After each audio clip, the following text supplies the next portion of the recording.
Today is March the 31st, 2024, and this episode is one in a four-part series focused on some key revelations in the Book of Jonah and Joel that point to the upcoming eclipse.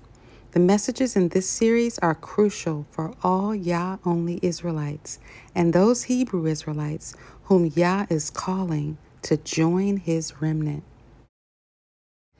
This video is being produced as a Yah-ordained partnership between two channels, YHUHLives and Melissa Yisrael. The inspiration for this teaching came after Melissa saw the path of the eclipse going through multiple cities called Nineveh, and Yah began to reveal to us a hidden meaning in the Book of Jonah and the Book of Joel. As we count down to the eclipse on April the 8th, Yah has directed us to teach the children of Israel how the story of Jonah outlines the journey from Israel's rebellion to our awakening to our identity, to becoming Yah only, and most importantly, it shows us what is required of us Yah only Israelites during the eclipse. Today's video focuses on Jonah chapter 1. Let's follow along with Melissa as she reads, and afterwards we'll dive in and see whether we can see ourselves in this chapter. Jonah chapter 1, verses 1 through 17.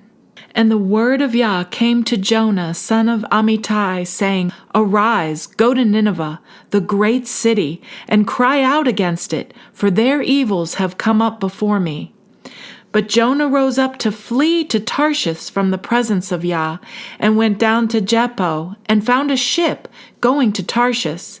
And he paid the fare, and went down into it to go with them to Tarshish from the presence of Yah. And Yah sent out a great wind on the sea, and there was a great storm on the sea, so that the ship was thought to be broken up. And the seamen were afraid, and each one cried out to his mighty one, and threw the cargo which was in the ship into the sea, to lighten the load. But Jonah had gone down into the lowest parts of the ship, and he lay down and was fast asleep. And the captain came to him and said to him, What do you mean, sleeper? Arise, cry out to your Elohim, if so be that Elohim shall think about us, so that we do not perish. And they said to each other, Come, and let us cast lots, so that we know for whose sake this evil has come upon us. So they cast lots, and the lot fell on Jonah. So they said to him, Please explain to us, for whose sake is this evil upon us? What is your occupation, and where do you come from? What is your country, and from what people are you? And he said to them, I am a Hebrew, and I am fearing Yah, the Elohim of the heavens, who made the sea and the dry land. And the men were exceedingly afraid, and said to him, Why have you done this? For the men knew that he fled from the presence of Yah, for he had informed them. And they said to him, What are we to do to you to make the sea calm for us? For the sea was growing more stormy. And he said to them, Take me and throw me into the sea, so that the sea becomes calm for you. For I know that this great storm is because of me. However, the men rowed hard to bring the ship to land, but were unable, for the sea continued to grow more stormy against them.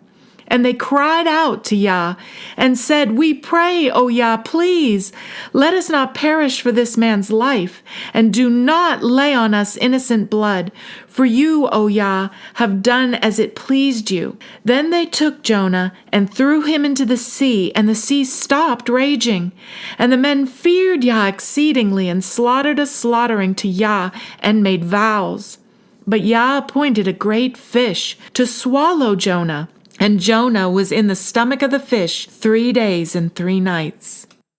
On this chapter, there are 4 places where the children of Israel can see themselves. Joppa represents the place of our rebellion. The ship represents our travel toward idolatry.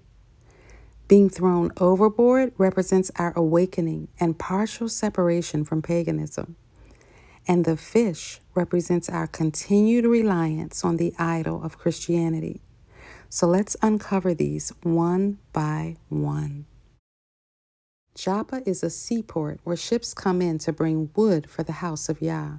Its name means beautiful, But instead of arriving to be of service to Yah, Jonah is using Joppa as a place of departure.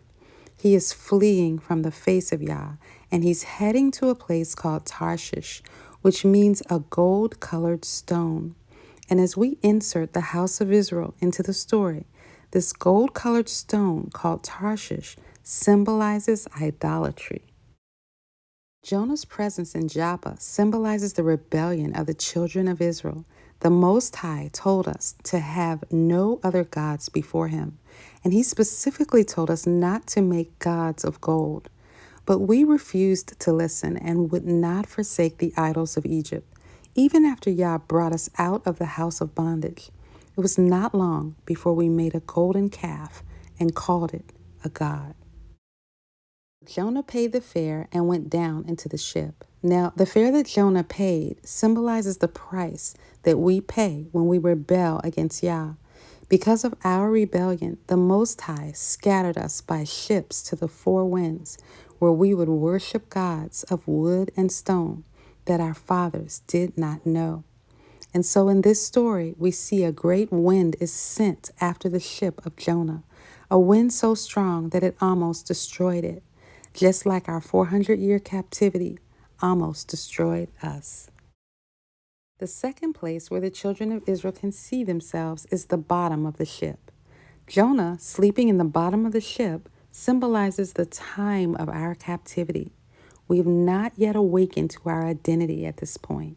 We are asleep. Deuteronomy 30, verse 1 has not yet occurred, and we have not yet called the curses to mind and realized who we are. But then something very interesting happens. The shipmaster comes to wake Jonah and tells him to arise and call on his God so that they won't perish. And this symbolizes those people who are working to awaken the biblical Israelites to their true identity. And so often we are awakened by someone who is still partly pagan in that they still haven't released their idols, but they know just enough to wake us up.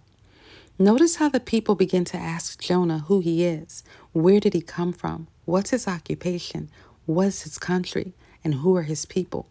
And Jonah answers, I am a Hebrew, and I fear Yah, the God of heaven, which made the sea and the dry land.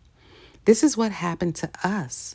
We are awake to who we are, but we are still on a ship full of pagans heading to Tarshish, which represents a gold-colored stone, which represents idolatry. We might adopt a Hebrew name and speak some Hebrew words and pray towards the east and wear different clothes and grow beards and keep the Sabbath, but we haven't let the idol go. We just changed the color of his skin, and since our slave masters have put some of Yah's words in the idol's mouth, we trust him and we depend on this idol to save us.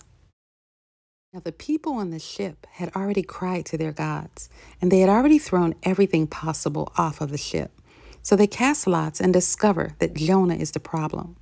And as we become awakened to our Israelite identity, we know we need to be separated from the pagans.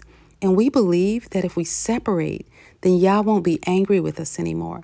We think it's an easy fix, but it's not. Because even when biblical Israelites leave the outward appearance of serving idols, the ideas of idolatry remain within them. And this includes the false idea that the salvation of many lies in the work of one man. And this is symbolized by Jonah offering to become a sacrifice for the people on the ship.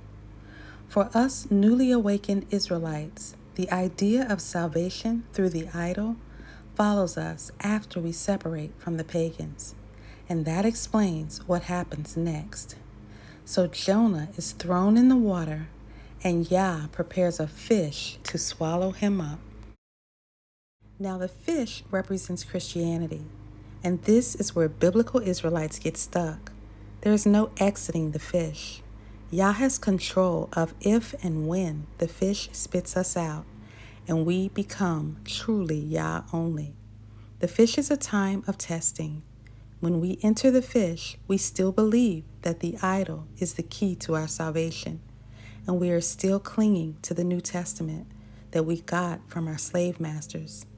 In the next video, we will look at what happens to the Hebrew Israelites in the belly of that fish and what they need to do in order to be released.